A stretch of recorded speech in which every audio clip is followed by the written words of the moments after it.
Shall you leave, or shall you stay? For myself, I'll stay.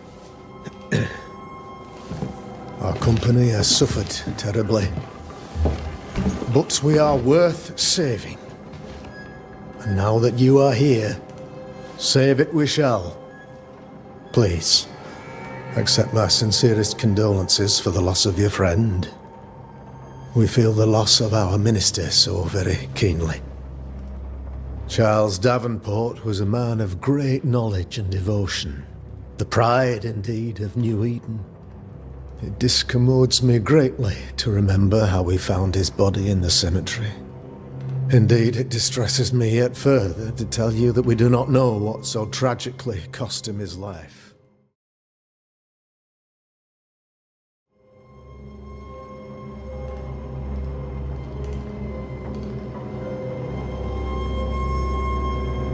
What do you think happened? I could guess, to little use. It is evident, however, that Charles's unexpected death is linked to his investigation of the curse. In the minister's absence, I try, in all humility, to protect us all, body and soul, from our ongoing peril.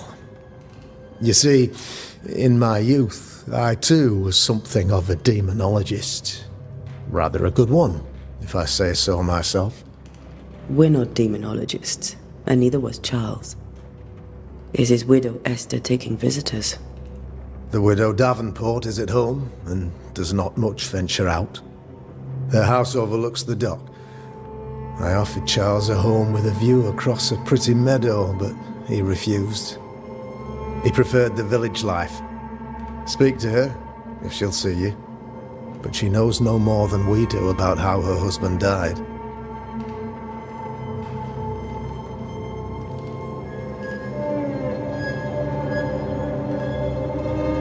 You're a demonologist, you say?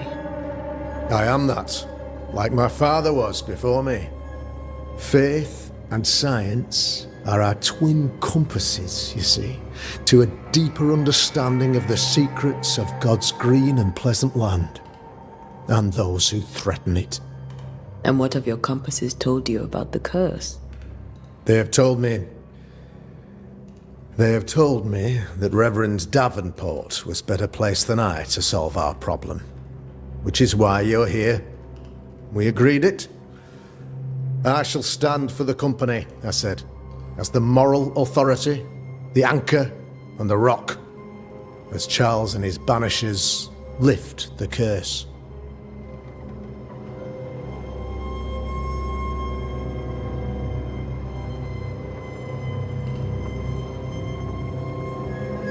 Perhaps we may come to you for advice. Please do, madam, for I would be only too glad to give it. Why is town so empty?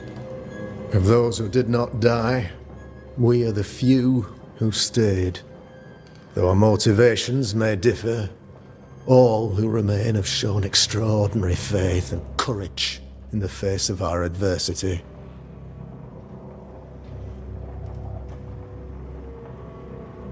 Those who left, where did they go? Boston, outlying settlements, anywhere, everywhere. Although, as you may have heard, the weather has likely closed the roads. Some believe the path through the dark woods offers salvation. I do not. I believe we must stand our ground. Will they return when the curse is lifted? I fervently hope so. They have homes here. But we sent the children away some time ago, and many could not live with their absence. If we do not resolve this situation quickly, the community of New Eden shall be broken, perhaps forever.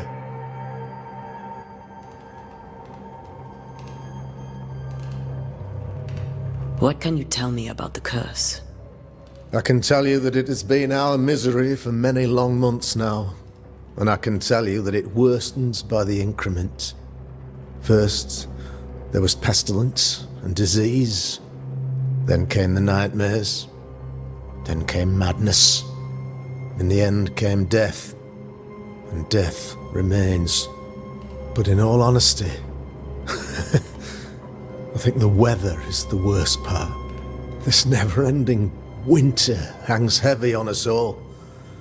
Worse yet, it traps us here.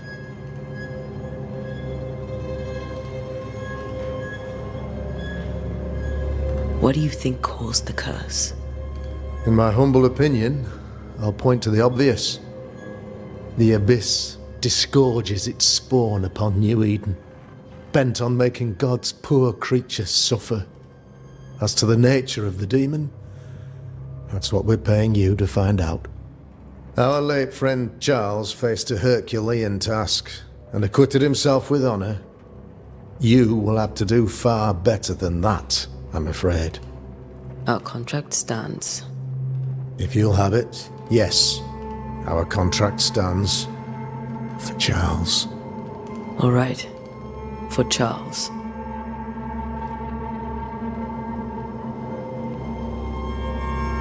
Thank you. We have what we need. Then I wish you success. By my instruction, a room is prepared for you in the old schoolhouse. I'll be here if you need me.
Governor? How may I be of service to you? I'll go now. I'll still be here if you need me.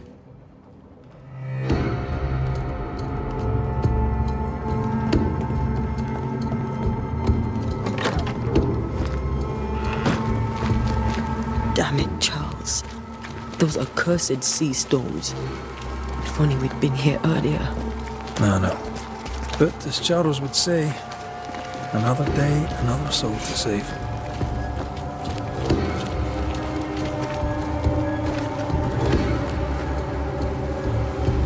These people have no idea what they're up against.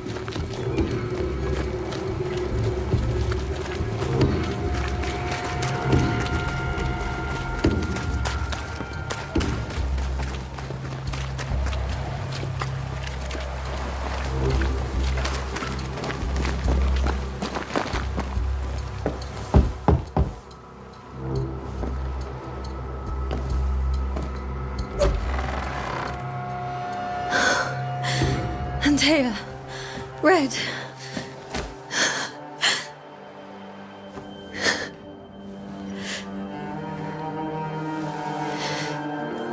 Come in.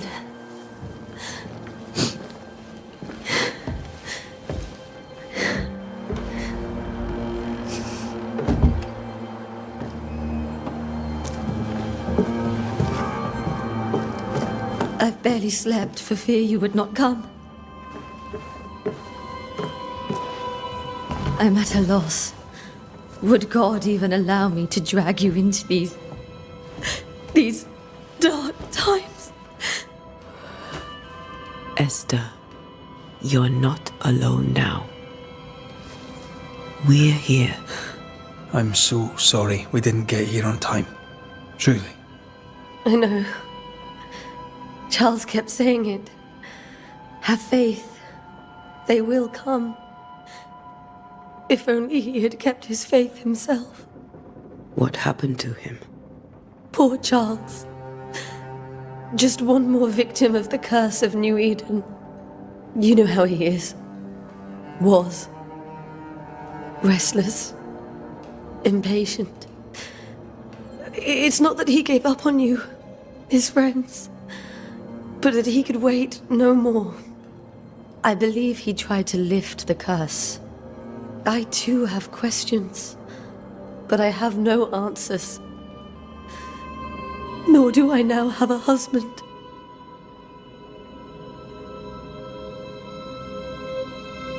What can you tell me about the esteemed Governor Haskell? Fairfax Haskell is well read and educated, but at times his back can be too stiff. He shares Charles's interest in the unknown, but his passion seems less than practical. He's an academic. Still, good to know our patron has some understanding of our work. We met the captain too, along with the huntress, Thickskin. Do you know them? I find Thickskin Newsmith's manner a little frightening, but I think she has a good heart. A fine hunter by all accounts. Captain Pennington comes with a reputation for soldiering. He comports himself with a wry dignity, but I suspect that beneath it all, he's just sad. Charles thought so too. There are wounds beneath Saul Pennington's armor, he said, that time and God have not yet healed. How were things, before all this? Before the curse? It was a busy and exciting time. Charles immersed himself in the community here. He had a hand in everything. The people came to rely on him. I'm sure they look to someone else now, but I can't imagine it's the same. Is there anything we should know about? Lord, deliver me, for I cannot endure this. I cannot endure it, and Charles does not deserve it. Anything at all, Esther. Please. I have felt Charles present about the house. His ghost lingers. He needs help. If he's here, I promise I will know no rest until he has his. You can count on us. We'll start with the house. Charles's papers are gathered in his office. Take what you need. Thank you, Esther.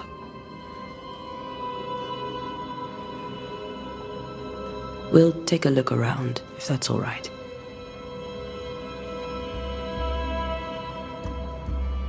May I be of any help?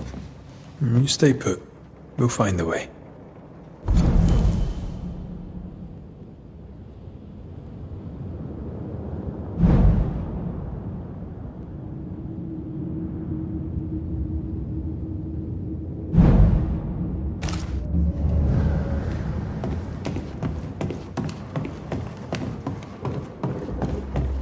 Charles is still here and Esther is completely distraught. She lost him, and now he's back, a ghastly figure. It must be unbearable.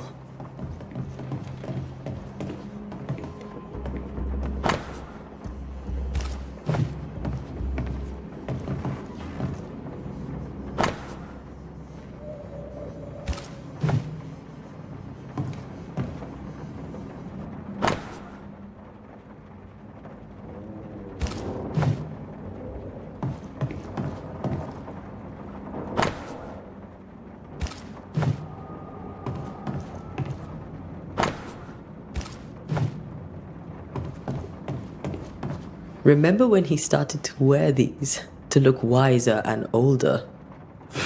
He was hiding his hair loss. I can still picture him crafting your very first Bane ring.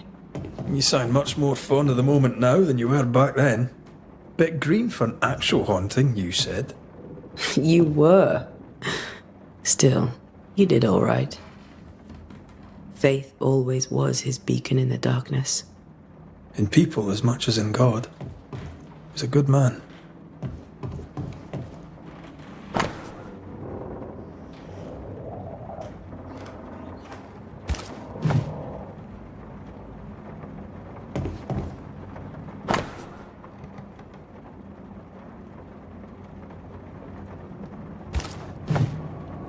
That's from the set he taught me with. I'd know it anywhere. Did he keep it to remind him of his favourite? Or to remind him that he had yet to beat me.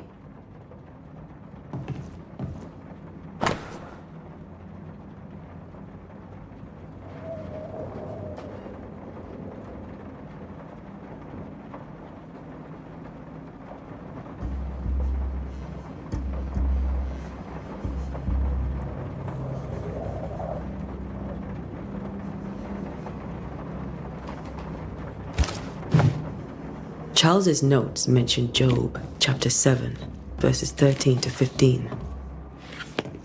I'll look for that reference. Red, you dropped something.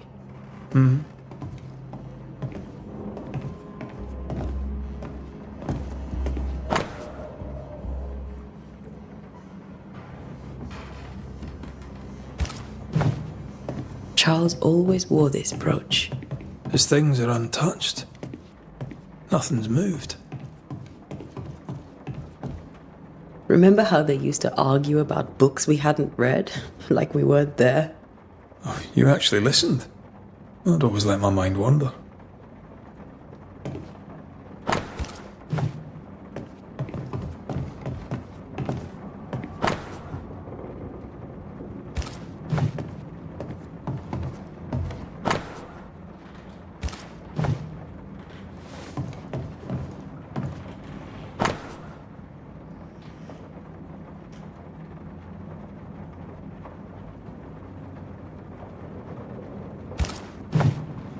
Esther couldn't attend Charles's burial.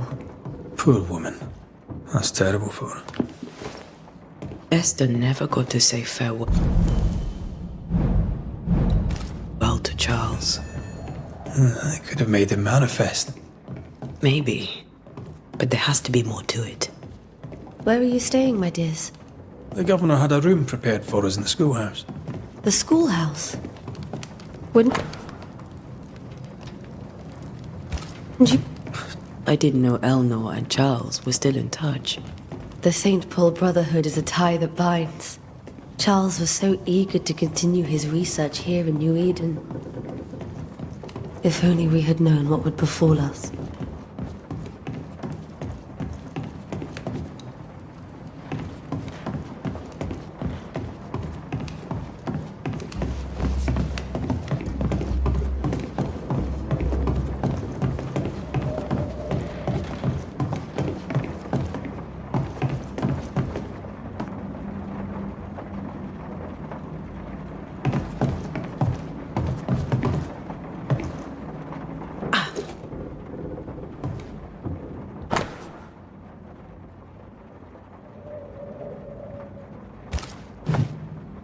These notes are erratic ramblings. Charles was worried about the curse plaguing the settlers' dreams.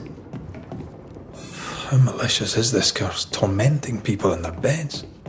Charles's ghost might give us answers. We should investigate the cemetery where he was found.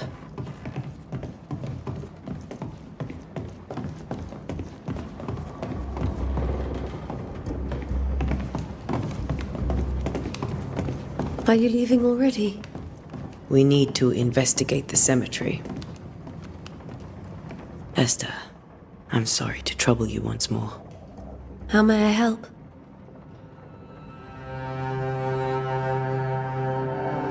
Has the curse brought with it nightmares? Yes. I've had nightmares. I suspect we all have.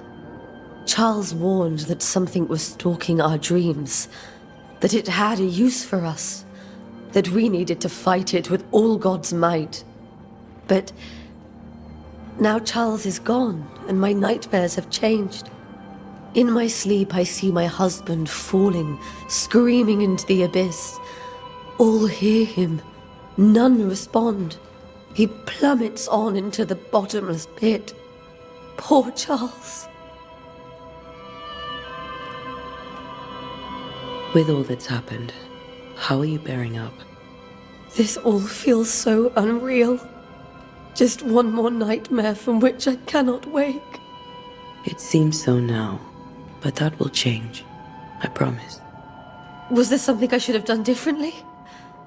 Did I fail him? Did I fail Charles? None of this is your fault. I do not want to believe he is gone. He cannot be gone. I do not permit him to be gone.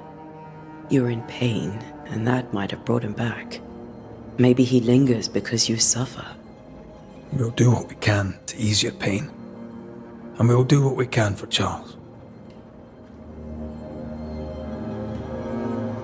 We must make our way to the cemetery. Please be careful, dear Antea.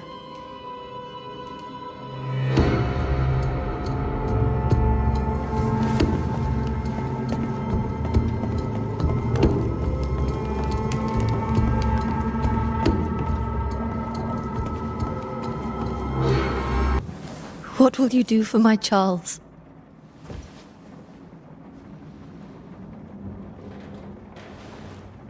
If he's present, we'll find him.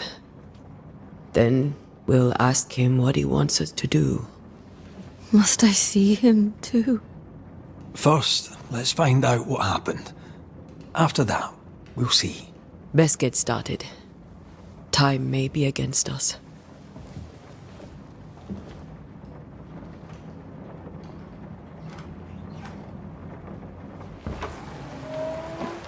You'll be alright.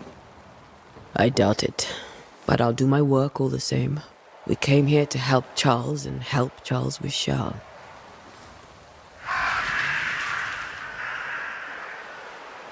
Ask around.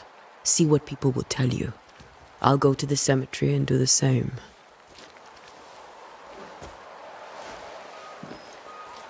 Be careful. Aye. You too.